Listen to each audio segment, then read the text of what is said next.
예수님의 이름으로 환영하며 축복합니다. 정말 좋은 날씨죠? 예, 주의 사랑이 느껴지고 아침에 잠깐 하늘 사진 하나 찍었는데 하늘이 그렇게 사진에는 더 파랗게 보일 수가 없더라고요. 예, 우리 사계절이 뚜렷한 대한민국이라고 하는데 정말 저희는 축복받은 나라에 살고 있습니다. 예, 정말 우리 대한민국이 제가 많은 나라를 다 돌아다닌 건 아니지만 전 세계에서 가장 살기 좋고 그리고 하나님의 은혜가 넘치는 나라인 줄 저는 믿어요. 우리나라만큼 이런 자유가 있고 또 마음껏 신앙생활 할 수 있는 곳이 없습니다. 또 자기가 열심히 일한 만큼 돈 벌 수 있고 또 우리가 꿈꾸고 추구하는 것들을 주 안에서 이룰 수 있는 것, 너무나 저는 큰 하나님이 주신 축복이라는 생각이 들어요. 우리 지난 3일 동안 월화수 나라를 위한 금식의 그 시간을 갖고 기도를 했는데 북한을 위해서도 우리가 기도했죠. 어느 목사님이 그런 말씀을 전하시더라고요. 이 분단된 상황 속에서 북한은 세계에서 가장 가난한 나라, 그리고 20년 가까이 기독교 박해국가 1위, 억압이 있고 그 어떤 인권도 찾아볼 수 없는 나라. 우리나라 그 공무원 한 명을 총으로 쏴서 죽였는데 며칠 전에, 사실은 몇 년 전에 이 김정은이는 그 고모부 장성택인가요? 예, 그 사람과 그 가족들을 쏴서 죽이고 그 시신을 사람들 보는 데서 전시했다라고 나오죠. 그 친척과 고위공직자를 그렇게 한다라는 것은 일반 백성들에 대해서는 사람 취급을 않고 대한다라는 것을 보여주거든요.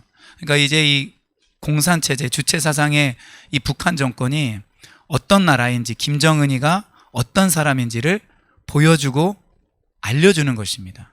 근데 이런 것들을 눈뜨고 보면서도 갑자기 또 막 이런 사실을 뻔히 알면서도 그 사람이 괜찮은 사람, 김정은이가 괜찮은 사람이고, 그리고 뭔가 인간적으로서 기대할 만한 것이 있다라고 생각하는 것은, 저는 그것은 착각이고 그것은 자기의 뭔가를 이루기 위한 그런 거짓에 저는 지나지 않는다라고 생각을 합니다. 아무튼 북한은 그렇고요.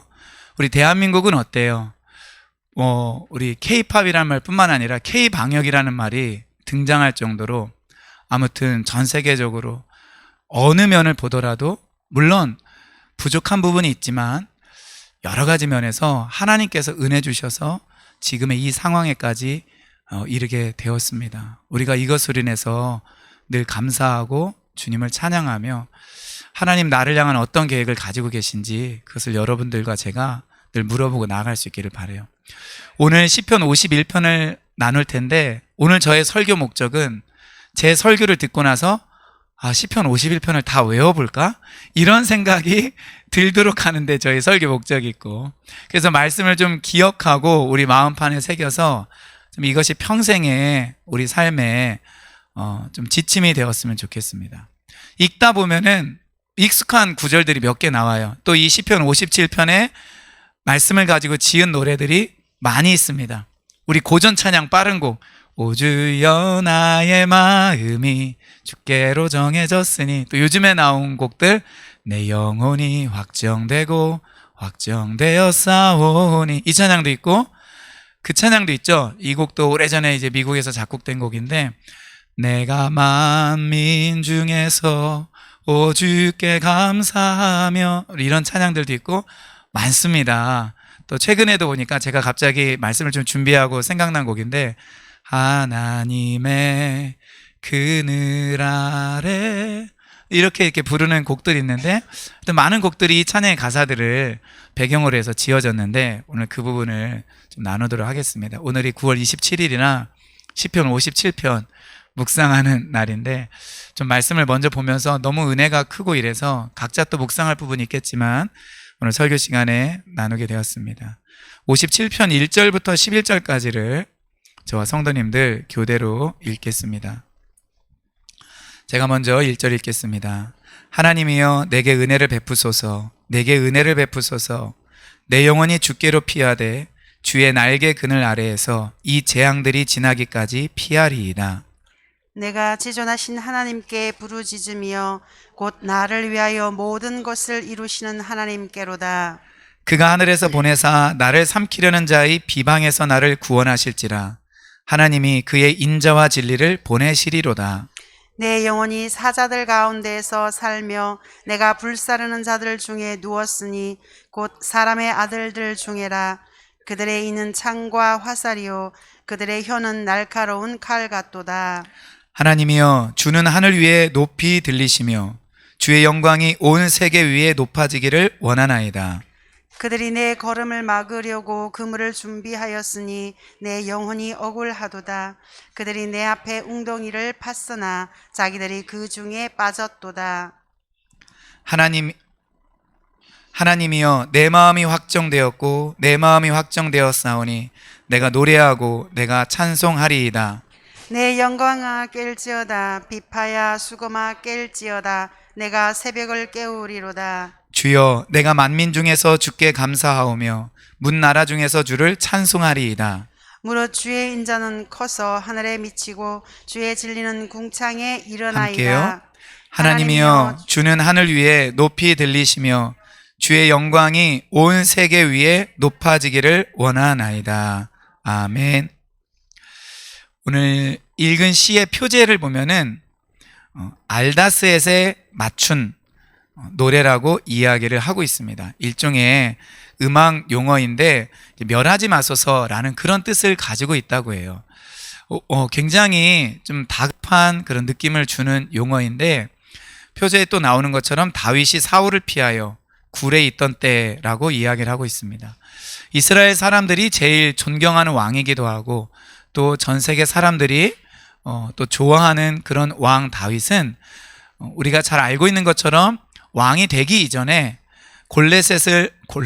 주요 블레셋의 골리앗을 무찔러서 영웅이 된 사람입니다. 10대 때. 그런데 사실 그 사건을 인하여 다윗의 사울 왕의 총애를 받았지만 결국 질투를 받아서 한 10년 이상 동안을 광야를 다니면서 그리고 굴에 숨으면서 또 이웃 나라인 블레셋에까지 도망을 다니면서 사울을 피해 다녔던 사람이 바로 다윗입니다.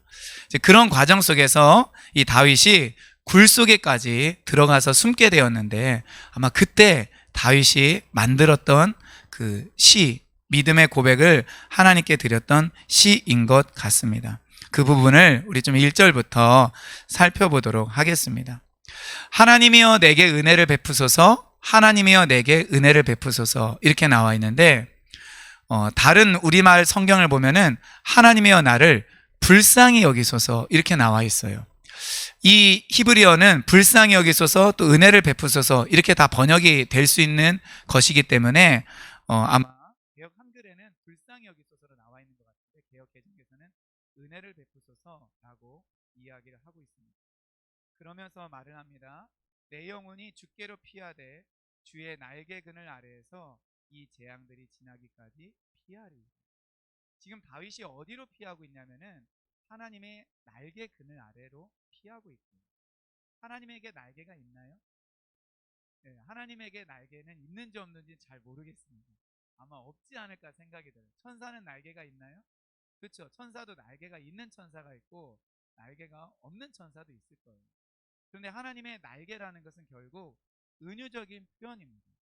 우리 출애굽기 19장 4절 말씀을 한번 읽어보도록 하겠습니다. 내가 애굽 사람에게 어떻게 행하였음과 내가 어떻게 독수리 날개로 너희를 업어 내게로 인도하였음을 너희가 보았느니라. 아멘. 이스라엘 백성들은 애굽에서 나올 때 걸어 나왔죠. 그런데 하나님께서는 그것을 독수리 날개로 업어서 인도하여 냈다고 말합니다.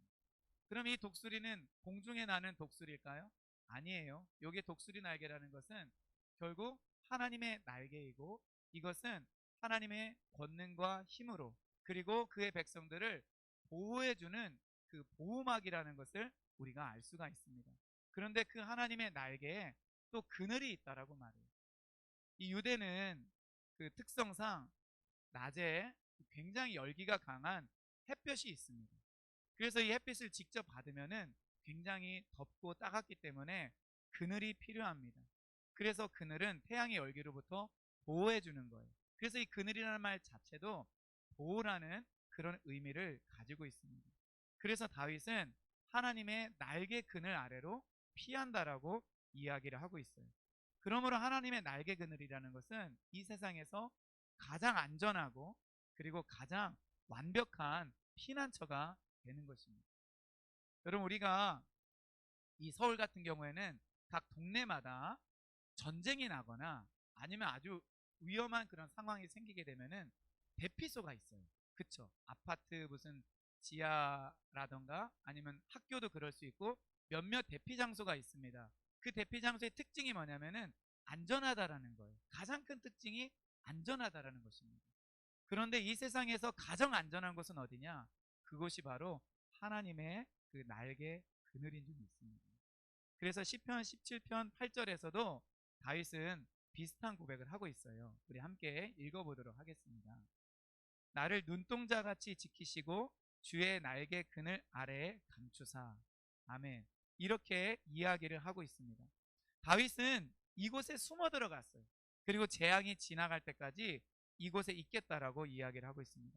저는 오늘 우리 1절 말씀을 요절 말씀으로 정했는데 긴 것 같지만 사실은 충분히 외울 수 있는 그 부분이에요. 하나님이여 내게 은혜를 베푸소서. 내게 은혜를 베푸소서.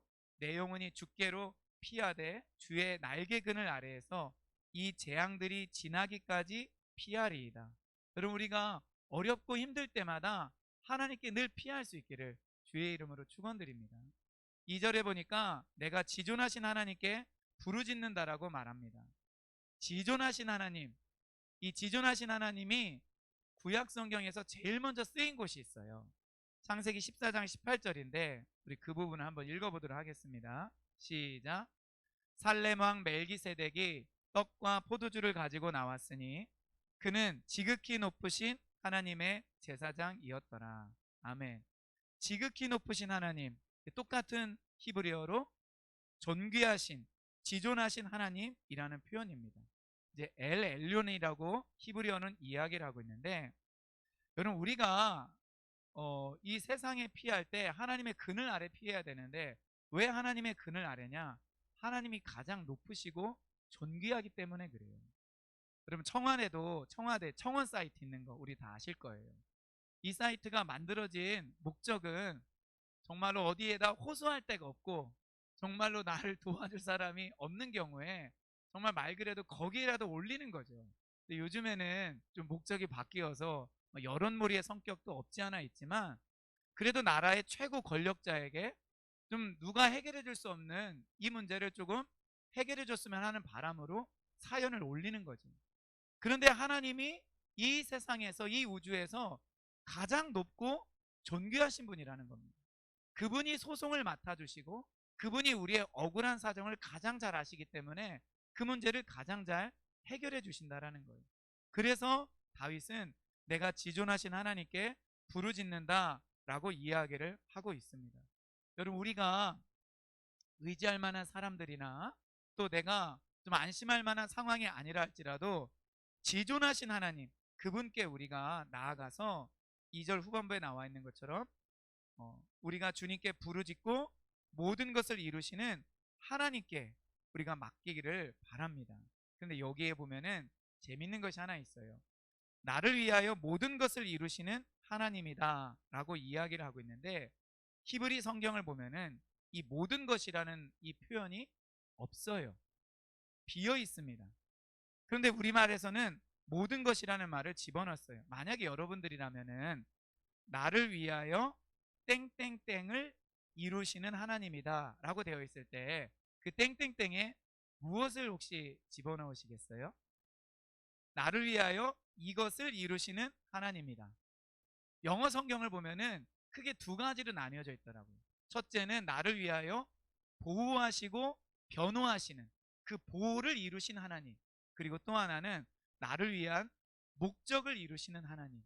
그래서 쉬운 성경에서는 그 목적이라는 그 목적어를 선택했어요. 실제로는 목적어가 없어요. 저는 이것이 정말 그 성경이 주는 매력이라고 생각해요. 여러분, 어떤 단어 혹시 집어넣고 싶어요? 나를 위하여 땡땡땡을 이루시는 하나님. 이룬다라는 말은 완성하다라는 말로도 바꿀 수 있습니다. 나를 위하여 어마어마한 돈을 이루시는 하나님, 나를 위하여 큰 집을 준비하신 하나님, 나를 위하여 뭐 10명도 더 탈 수 있는 차를 이루시는 하나님, 아니면 나를 위하여 엄청난 체력을 이루시는 하나님, 뭐 이런 말 집어넣을 수 있어요. 그런데 성경에서는 목적, 보호라고 넣고 개역 개정에서는 너무 담대해요. 모든 것을. 우리 한번 따라해 봅시다. 모든 것을. 나를 위하여 모든 것을 이루시는 하나님. 할렐루야. 여러분, 하나님은 우리에게 있어서 뭐 한 가지, 두 가지, 아니면 내가 구한 것, 그것만 이루신 하나님이 아니라 그분이 보시기에 우리가 하나님의 사랑스러운 자녀이기 때문에 모든 것을 이루시는 하나님이신 줄 믿습니다. 다윗은 계속해서 말을 해요. 그가 하늘에서 보내사 나를 삼키려는 자의 비방에서 나를 구원하실지라. 자, 여기도 성경 읽다 보면 좀 답답함이 찾아오죠. 왜냐? 그가 하늘에서 보내사. 목적어가 없어요. 왜 목적어가 없냐? 실제 히브리어 성경에 목적어가 없어요. 그래서 너무 착하게 직역을 했습니다. 그가 하늘에서 보내사. 하나님 뭘 보냈을까요? 예, 영어 성경을 보면은 help라는 단어를 제일 많이 넣었어요. 그리고 또 우리나라 말 다른 번역된 성경을 보면은 그 3절 후반부에 나온 인자와 진리를 집어넣기도 했어요. 그러니까 하나님이 뭔가를 보내시는 거예요. 우리를 구원해 주시고 보호해 주시고 지켜 주시기 위해서. 그분은 도움을 보내 주시고 인자와 진리를 보내 주시는 분이신 줄 믿습니다. 그런데 특별히 하나님은 3절 후반부에 나와 있는 대로 그의 인자와 진리를 보내신다라고 이야기를 하고 있습니다. 우리 인자는 헤세드라는 히브리어고, 우리 한번 따라해보자. 헤세드. 진리는 에메트라는 히브리어 단어입니다. 이것도 한번 따라해봐요. 에메트. 예, 헤세드와 에메트를 보낸다고 하시는데, 헤세드는 이게 번역된 우리나라 말 성경을 보면은 다양해요. 뭐 끝없는 사랑, 그리고 변하지 않는 사랑, 어떤 곳에서는 그냥 인자하심, 신실하심 이렇게 번역이 되고, 에메트라는 이 진리라의 단어는 진실, 성실, 참 이런 뜻을 가지고 있어요. 그러니까 하나님께서 우리에게, 그의 백성에게, 도움을 구하는 하나님의 백성에게 뭘 보내주시냐면은 크게 두 가지를 보내주신대. 하나는 인자를 보내주시고 하나는 진리를 보내주세요. 그러니까 그분의 엄청난 사랑을 우리가 가는 길에 보여주시고, 그리고 그분이 얼마나 진실하신지 신실하신지를 보여주시는데, 저는 진리라는 단어가, 번역된 이 진리라는 단어가 너무 마음에 들어요. 좋아요. 하나님이 진리를 보내주세요. 진리는 빛이잖아요. 진리는 말씀이잖아요. 우리가 가는 길을 알려주잖아요. 그래서 문제가 많음이 우리에게 고통이 아니라 사실은 어디로 가야 될지 모르는 게 우리가 겪는 어려움이에요. 문제가 많아도 해결 방법을 알고 있으면은 우리는 그 문제를 해결해 버리면 끝입니다. 문제가 많은 것보다 더 큰 우리에게는 고충은 답을 모른다라는 거예요. 그런데 하나님은 진리를 보내주셔서 우리에게 길을 가르쳐 주시고 답을 알려주시는 분이신 줄 믿습니다. 시편 25편 10절을 한번 우리 같이 읽어보도록 하겠습니다. 여호와의 모든 길은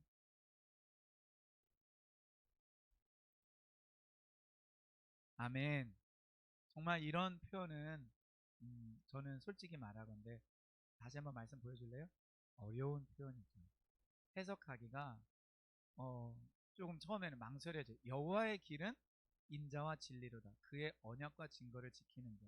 근데 오늘 방금 이 57편에서 나눈 말씀을 가지고 생각해 볼 때, 하나님의 모든 길, 하나님께서 인도하시는 그 길에는 뭐가 있냐면은 인자와 진리가 있다라는 거예요. 어떤 사람에게요? 하나님의 언약과 증거를 지키는 사람에게는 하나님이 그분에게 그 사람에게 사랑을 보여주시고 진리를 보여주신다라는 것입니다. 여러분, 정말 저는 이것을 믿었으면 좋겠어요. 우리 눈에 보이는 아주 확실한 그 증거나 아니면 조그만 그런 단서 같은 것이 지금 나에게 없는 것 같다 할지라도 우리는 하나님의 그 성품, 말씀을 믿으면 좋겠어요. 바로 그분의 인자와 진리, 바로 그것을 우리가 믿기를 원합니다.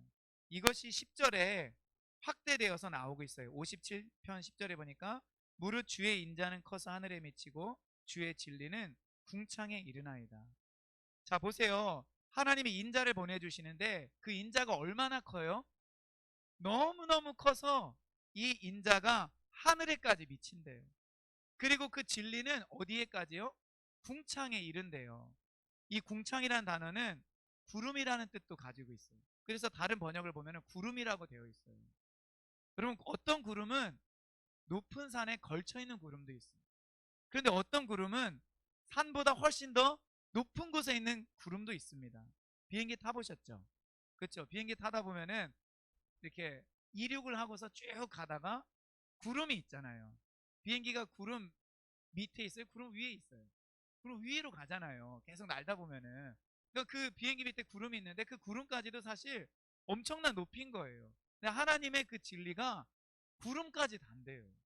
그러니까 이 하나님의 인자와 진리의 크기를 이 시적으로 표현을 한 거예요. 실제 그만큼 너무너무 크다는 거예요. 저는 가끔 그런 바람이 있습니다. 내 통장 잔고에 공이 하나만 더 붙으면 얼마나 좋을까? 아니, 공이 한 3개만 더 붙여도, 더 붙어 있어도 얼마나 좋을까? 그 생각 솔직히 좀 할 때 있어요. 예. 그렇다고 막 그것 때문에 마음이 어렵거나 뭐 탐심이 들어가는 건 아닌데, 공 2-3개만 더 있어도 좀 삶이 편할 텐데. 이런 생각 갖는다고요. 그럼 돈다발이 이렇게 쌓여서 뭐 내가 사는 그 집의 천정에 우리 10,000원짜리 신권이 닿는다고 생각해 보세요. 기분이 어떠실 것 같아요? 그거 엄청나죠. 근데 하나님의 인자가 하늘에 크고 사랑의 크고 그 진리가 궁창 구름까지 닿는 거예요. 그러니까 우리가 그런 사랑과 진리 안에서 살고 있는데 문제는 우리가 그것을 실제로 깊이 못 느낄 때가 많다는 거예요. 지식으로만 알지 경험을 못하는 거예요. 그래서 우리가 더 간구해야 될 게 뭐냐면은 하나님의 그 사랑의 크기, 진리의 크기를 내가 믿는데 그를 실제 더 경험할 수 있도록 우리가 주님 앞에 간구하는 것인 줄 믿어요. 그러면 주님께서 우리가 일평생 살아가는 동안 식량할 수 없는 그 인자와 진리를 우리에게 계속 맛보게 해주시는 줄 믿습니다. 그 신앙은 그렇기 때문에 정체될 수가 없어요. 옛날의 은혜로 만족할 수가 없어요. 새로 부어지는 그 인자와 진리가 우리에게 계속해서 있기 때문에 그렇습니다. 그것을 우리가 경험할 수 있기를 축원드립니다. 4절 한번 보세요. 내 영혼이 사자들 가운데 산대요. 여기 사자는 에인젤일까요? 아니면 라이언일까요? 라이언이에요. 내 영혼이 지금 사자들 가운데 살고 내가 불사르는 자들 중에 누워있대요. 그럼 불사르는 자들과 누워본 적 있습니까? 이게 뭐예요? 뭐 불 붙는 시체가 불 붙는데 그 옆에 누워 있는 건지. 제가 딱 봤을 때 오늘 아침에 사실은 제가 어제 설교를 준비할 때까지만 해도 잘 몰랐는데 아침에 다시 이 말씀을 보는데 내가 불사르는 자들 이 표현에서 내가와 불사르는 이 사이에 한 단어를 딱 넣으면 좋겠다는 생각이 들었어요. 그게 바로 뭐냐면은 분노로, 증오로, 이유로 누구를 향한? 다윗을 향한 분노와 증오로 불사르는 자들 중에 누워있다. 즉 그만큼 가까이 있다라는 거예요. 이게 지금 시적인 표현이라는 거를 우리가 유념해 두세요. 그러니까 사자들처럼 으르렁거리고 자기를 잡아먹으려고 하는 사람들, 그리고 분노와 증오에 휩싸여서 자기에게 너무나 가까이 있는 그 사람들과 자기가 함께 살고 있다라는 것입니다.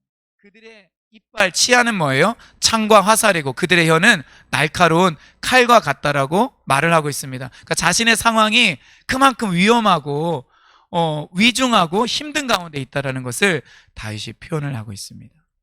자, 5절 한번 보세요. 5절하고 11절은 똑같죠. 우리 같이 읽어보겠습니다. 시작. 하나님이여 주는 하늘 위에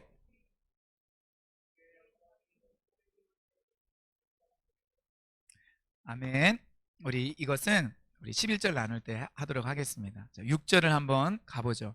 이 6절부터 반전이 일어나요. 우리 1절부터 4절까지는 자기가 어려운 상황을 표현했다고 하면 6절부터는 반전이 일어나는 것입니다. 자, 볼까요? 그들이 내 걸음을 막으려고 그물을 준비하였으니 내 영혼이 억울하도다 이렇게 말을 하고 있습니다. 자, 억울하다라는 이 단어의 의미를 우리가 좀 알 필요가 있어요. 이 단어의 기본적인 뜻이 뭐냐면 저를 한번 보실래요? 숙이다라는 뜻을 가지고 있어요. 그래서 이 단어를 하나님께 사용하면은 실제 그런 성경 표현이 있어요. 경배하다라는 뜻이에요. 그리고 또 이 단어를 사람에게 사용하잖아요. 그러면은 너 수구려. 이게 영화 이런 데 보면 뭐죠? 다른 사람보다 내가 더 우위에 있다. 그 사람을 깔아뭉개는 거잖아요. 그래서 이 단어가 사람에게 쓸 때는 비굴하다는 의미도 됩니다. 그런데 이 단어가 어떤 사람의 마음 가운데서 사용될 수가 있어요. 그러니까 마음이 수그러진 거예요. 무슨 의미일까요? 마음이 약하면 마음이 약해진 거예요. 그리고 마음이 꺾여진 거예요. 그래서 우리 개역개정에서는 이것을 뭐라고 번역을 했죠? 억울하도다 이렇게 번역을 했습니다. 그러나 다른 번역과 영어 번역을 보면은 다양하게 나와요. 기가 꺾이고 용기를 잃어버리고 낙심하고 그 마음이 뭔가 지금 이게 해로움을 입은 거예요. 우리 그럴 수 있죠. 어떤 사람이 나를 잡기 위해서 내 걸음을 막기 위해서 그물을 준비해 봐요. 덫이 있어요. 그러면은 우리 마음에 낙심이 되는 것입니다. 부담이 되는 거예요. 우리도 조금 그 비대면 예배 굉장히 강화되고 이럴 때, 누가 어디서 막 이렇게 나와서 현장 예배 이렇게 검사하고 막 이러면은 어떡하지? 그렇게 해서 발각되고 어떤 뭐 맘카페에서 어떤 교회 신고해서 2주 동안 폐쇄되기도 하고 그런 기사를 접하게 되면은 우리 마음이 낙심이 되는 거예요. 그것을 보여주고 있습니다. 여러분, 믿음의 사람이 항상 조금도 낙심하지 않거나 조금도 기가 꺾이지 않거나 항상 용기를 잃지 않거나 그런 건 아니에요. 믿음의 사람이라 할지라도 때로는 그런 힘든 마음이 있습니다. 바울도 고린도서 1장에서 고백하잖아요. 너무 많은 환난 때문에 자기는 살 소망조차도 잃어버렸다. 그러니까 자기 힘들고 어려운 일을 겪으면서 이제 여기서 죽나 보다, 여기가 끝인가 보다 이렇게 생각하는 거예요. 그런데 위로의 하나님께서 자기를 위로해 주셨다라고 고백하죠. 자, 이렇게 다윗의 마음이 억울하고 기가 꺾였고 용기를 잃어버렸지만 하나님은 어떤 분이시죠? 6절 후반부 그들이 내 앞에 웅덩이를 팠으나 자기들이 그 중에 빠졌도다. 할렐루야. 그 속담 생각나죠? 자기 꾀에 자기가 넘어진다라는 그 말. 바로 그것이에요. 악인들이 우리들을 빠뜨리도록 하기 위해서 덫에 걸리고 꼼짝달싹 못하게 하기 위해서 함정을 파지만 하나님은 그 함정에 악인들이 여러분, 세상 사람들이 언론이 편파적으로 기독교를 공격하고 또 코로나 걸렸을 때 다른 데는 굉장히 관대하지만 교회에 대해서는 집요하고 비난과 부정적인 그 색채의 기사들이 얼마나 많습니까? 그러나 그 언론이나 또 어떤 사람들이 그런 함정과 기사를 파놓는다 할지라도 우리가 그것 때문에 너무 낙심할 필요가 없는 것은 결국은 하나님이 그것을 바꾸셔서 그 웅덩이에 그들이 빠지도록 하신다라는 겁니다. 할렐루야. 우리는 이 하나님을 의지하고 신뢰하는 거예요. 그래서 다윗이 그 유명한 7절 말씀을 고백하는 것이죠. 우리 한 번 더 읽도록 하겠습니다. 하나님이여, 내 마음이 확정되었고 내 마음이 확정되었사오니 내가 노래하고 내가 찬송하리이다. 아멘. 자, 여기 잘 보면은 6절과 7절의 관계를 조금 생각해 볼 필요가 있어요. 우리 1절부터 11절을 읽어보면은 이 동사의 시제가 다 현재적입니다. 그런데 6절은 우리가 방금 앞서 본 것처럼 과거예요. 빠졌도다. 현재 내가 시를 쓰면서 앞으로 일어날 일들을 과거로 표현하고 있다라고 볼 수 있는 거예요. 히브리 문법에는 그런 특징이 있습니다. 특히 시편에는 미래의 일인데 그거를 과거처럼 표현해요. 이미 일어난 일처럼 기술하는 것입니다. 그래서 읽는 사람이 그것을 이해하지 못하면은 헷갈려요. 이게 도대체 과거에 일어났다라는 거야? 아니면 앞으로 일어날 거라는 거야? 현재적인 거라는 거야? 이거는 앞으로 일어날 거라는 겁니다. 6절 말씀. 그런데 그것을 너무 신뢰하고 확신하고 있는 거예요. 그래서 마치 과거 일처럼 기술하고 있어요. 그렇기 때문에 지금 이 다윗은 마음 가운데 어려움도 있고 정말 그 자기를 향한 증오심을 가지고 사자처럼 달려드는 그 사람들이 있음에도 불구하고 다윗의 마음은 하나님 앞에 정합니다. 그 마음을 다윗이 정하고 있어요. 내 마음이 확정되고 확정되었사오니 내가 노래하고 내가 찬송하리이다. 이렇게 말을 하고 있습니다. 이 확정되다라는 말도 히브리어로 조금 살펴보도록 하겠습니다. 이 단어는 기본적으로 일어나다라는 뜻이에요. 짜잔, 짠. 예, 제가 일어났죠? 일어나면 어떻게 돼요? 세워지는 거잖아요. 그래서 세워지면은 고정이 되는 거예요.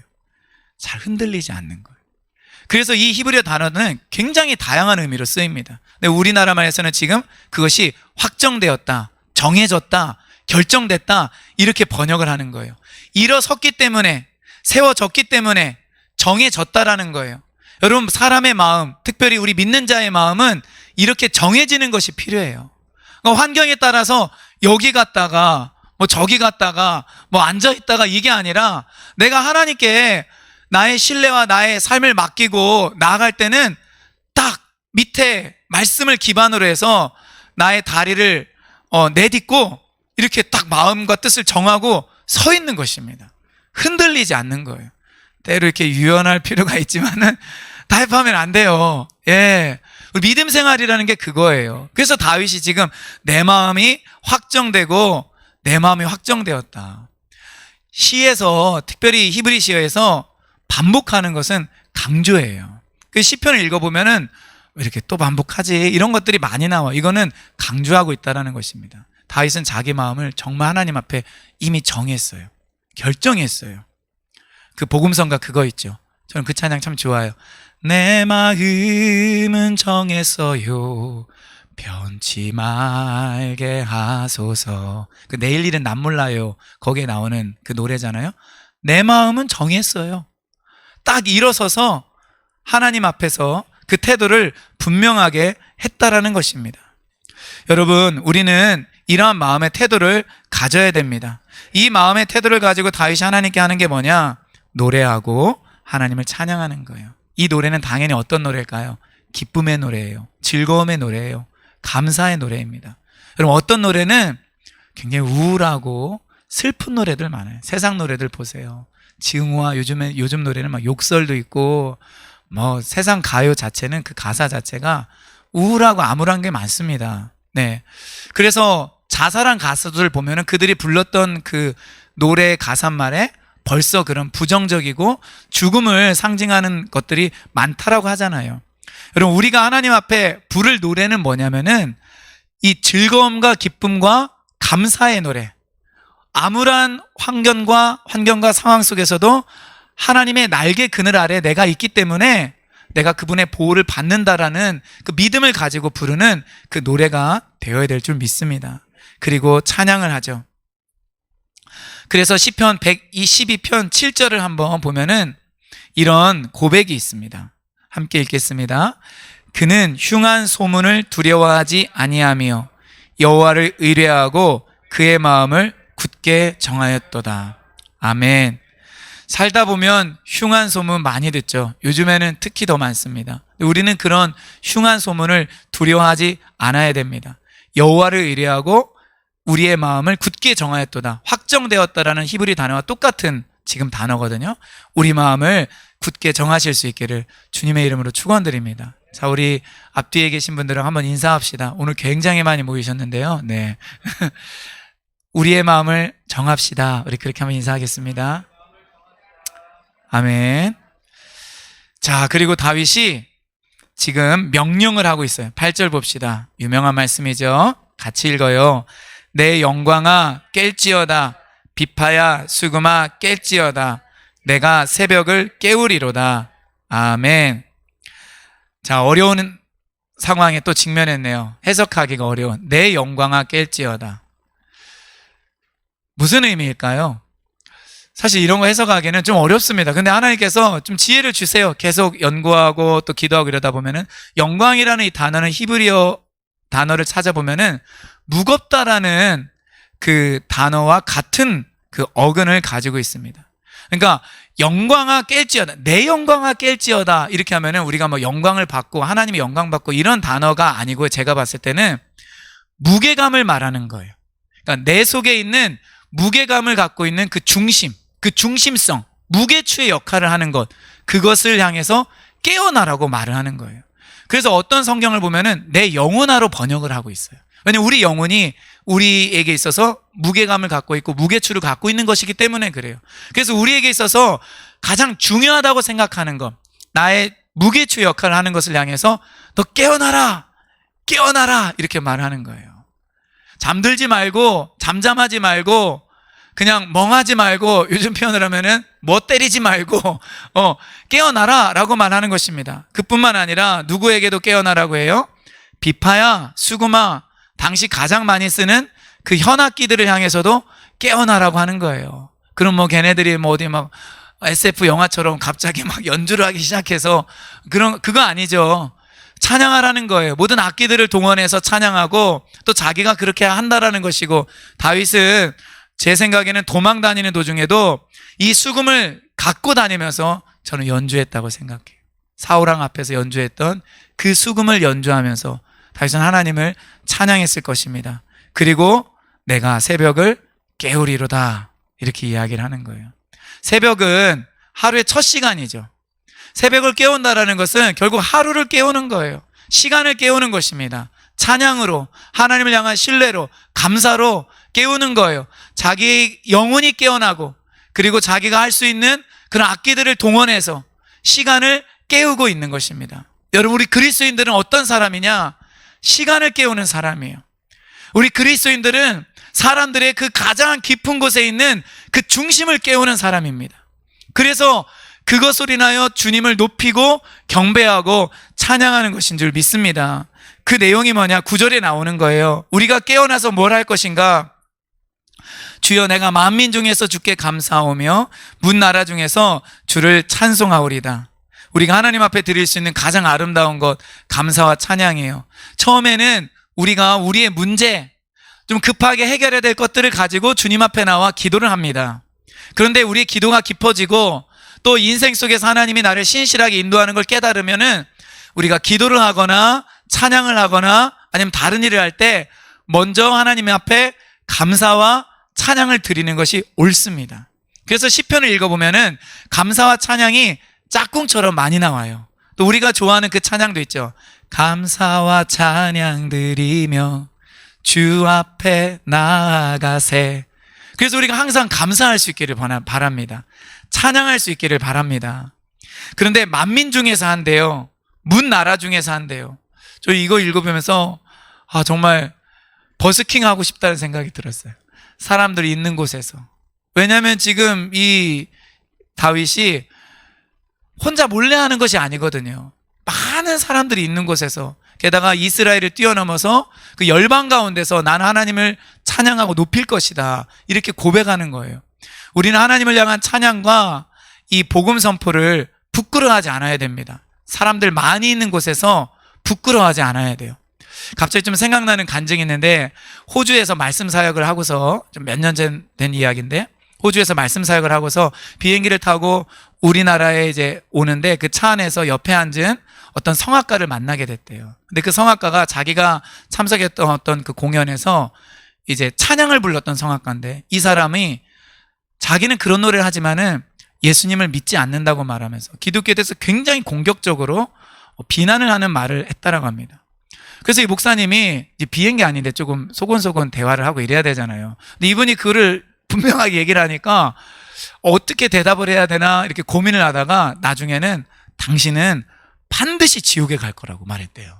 네, 성경을 말하면서 당신은 그렇게 하나님 믿지 않고 비방하고 조롱하기 때문에 반드시 지옥에 갈 거라고 얘기를 하니까 이 사람이 듣다가 자기도 이제 거기에 대해서 어떤 그 대답을 하고 싶은 거예요. 그래서 나는 그럴 리가 없다고, 나는 절대 지옥에 가지 않을 것이라고 해서 그 비행기 안에서 계속 그 논쟁이 있었대요. 그럼 승무원이 와서 좀만 조용히 해주시겠습니까? 이렇게 얘기하면은 그때만 조금 이렇게 약해졌다가 다시 막 둘이 논쟁하고 싸우고.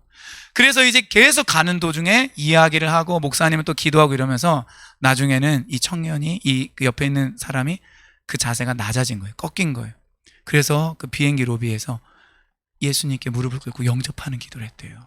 근데 이분이 영접하는 기도를 하고 아멘 할 때 주변에 있는 사람들이 다 아멘 했다라는 거예요. 그러니까 사실 안 듣는 것 같지만 듣고 있는 거예요. 그 목사님은 어떻게 그 이야기를 풀어갈까? 그 사람은 어떻게 그 비방하는 말을 하면서 그 자기 이야기를 풀어갈까? 결론이 어떻게 날까? 참견은 하지 않지만은 궁금하잖아요. 저 같아도 그럴 것 같아요. 제가 무슨 말씀을 드리느냐? 우리가 어떤 사람하고 대화할 때 때로는 다른 사람이 듣지 않기를 바라는 때가 있어요. 그러나 우리가 어떤 공개적인 좀 자리에서, 예를 들어서 공원이나 아니 우리가 일하는 곳에서, 그리고 다른 우리 동료 직원이나 사람들이 있는 곳에서 내가 신앙의 대화를 할 때 그것을 부끄러워하거나 둘만의 자리에서 할 필요는 없다라는 것입니다. 오히려 우리가 겸손함으로, 사랑함으로, 그리고 당당함으로 복음을 전하고 그 사람의 이야기를 들어주면서 말을 하는 거예요. 다른 사람들에게 그것을 보여주는 것입니다. 저는 이런 좀 담대함이 우리 가운데 있기를 바라요. 다윗이 모든 사람들 가운데서, 문나라 중에서 하나님을 찬양하고 하나님께 감사한다라고 고백을 하고 있습니다. 로마서 1장에서도 보면 바울이 내가 복음을 부끄러워하지 아니하노니 이 복음은 모든 믿는 자에게 구원을 주시는 하나님의 능력이 됨이라. 먼저는 유대인에게요, 그리고 그 다음은 헬라인에게도라고 말을 하고 있습니다. 우리에게 이런 믿음이 있기를 바랍니다. 자, 10절 한번 보죠. 무릇 이런 말이 나오는데, 왜냐하면이라는 그 히브리어를 이렇게 번역을 한 거예요. 이유를 말해주고 있어요. 하나님께 감사하고 찬양하는 이유는 앞서 말씀드린 것처럼 주의 인자는 커서 하늘에 미치고 주의 진리는 궁창에 이르기 때문에 그렇습니다. 이렇게 큰 하나님의 인자와 진리가 있기 때문에 하나님께 감사하고 찬양하는, 그러면서 11절로 결론을 맺습니다. 11절 같이 한번 더 읽겠습니다. 시작. 하나님이여, 주는 하늘 위에 높이 들리시며 주의 영광이 온 세계 위에 높아지기를 원하나이다. 아멘. 자기의 문제로 기도를 시작했습니다. 그래서 불쌍히 여겨달라고, 은혜를 베풀어 달라고 기도를 했어요. 하나님, 원수들이 나를 죽이려고 하고 그 엄청난 증오를 가지고, 하나님 저들의 이빨을 보세요. 창 같고 칼 같습니다. 그런데 마무리, 마지막은 어때요? 하나님이 하늘 위에 높이 들리시고 그 영광이 세계 위에 높아지기를 바라요. 자기 문제를 시작했지만, 자기에게 집중했지만 결국 다윗은 하나님을 바라보게 돼요. 하나님의 그 영광과 위엄이 높아지기를 바라는 마음입니다. 이것이 바로 신앙의 정수인 것 같아요. 우리가 처음 교회 나올 때, 또 예수님을 믿기 시작할 때 어떤 문제가 있어서 사실은 나오는 경우가 많아요. 시험 때문에, 건강 때문에, 돈 때문에, 관계 때문에, 그리고 때로는 그 죽음의 문제 앞에서 나 교회 가야지. 그리고 또 어떤 사람은 놀기 위해서 오는 사람도 있어요. 또 영업차 오는 사람들도 있을 거예요. 예, 교회 가면 고객들이 많이 생길 수도 있는 그런 직업을 가지고 있는 사람도 있으니까. 어쨌든 저는 다 좋다고 생각합니다. 하나님 앞에 일단 나오는 건 필요해요. 그런데 거기서 멈추면 안 돼요. 내가 주어가 돼서 나의 어떤 필요와 문제 때문에 교회에 오고 예수님을 찾지만, 결국 우리의 그 관점은, 우리의 관심은 뭐가 되어야 되느냐? 하나님, 그리고 하나님의 영광이 되어야 돼요. 하나님이 높아지기를 바라는 거예요. 사람들이 하나님을 사랑하고 하나님께 경배하며 하나님께 관심 갖기를 바라는 거예요. 그리고 그분의 영광이 높이 들려서 사람들이 그 앞에서 경배하고 절하기를 바라는 거예요. 이제 내가 아닙니다. 신앙은 처음에 나로 시작하지만 결국에는 내가 죽는 거예요. 내가 낮아지는 거예요. 내가 사라지고 보이지 않고, 정말 모든 피조물들과 만물들을 너무나 사랑하시는 엄청나게 큰 인자와 진리로 그 백성들을 보호하시는 그 하나님께 집중이 되면서 다른 사람들도 그 하나님을 바라보기를 원하는 마음이 생기는 것입니다. 저는 우리가 이렇게 될 수 있기를 바라요. 그래서 주기도문의 마지막에서 예수님은 그렇게 말씀하셨죠. 나라와 권세와 영광이, 오늘 본문 11절에서도 주의 영광이, 그 영광이 높이 들리고 영원토록 있기를 바랍니다. 그분의 그 위엄과 그 아름다움 앞에서 내 문제는 지나고 보니까 별거 아닌 거예요. 지나고 보니까 이거는 하나님의 손에서 얼마든지 해결될 수 있는 문제인 거예요. 그런 하나님의 영광과 그분의 성품은 절대로 그냥 스쳐 지나가거나 나에게서 갖춰질 수 없는 너무나 위대하고 귀한 것입니다. 그래서 그 하나님을 주목하고 있는 거예요. 우리의 믿음이 이 하나님께 주목하는 믿음 되기를 원하고, 또 우리 영광의 문 교회가 말 그대로 주님의 영광이 계속해서 임하는 그 역사가 일어나는 그 문이 될 수 있는 우리가 되어서 축복의 통로가 되고 우리가 하나님을 드러낼 수 있는 그런 곳이 되기를 주의 이름으로 축원드립니다.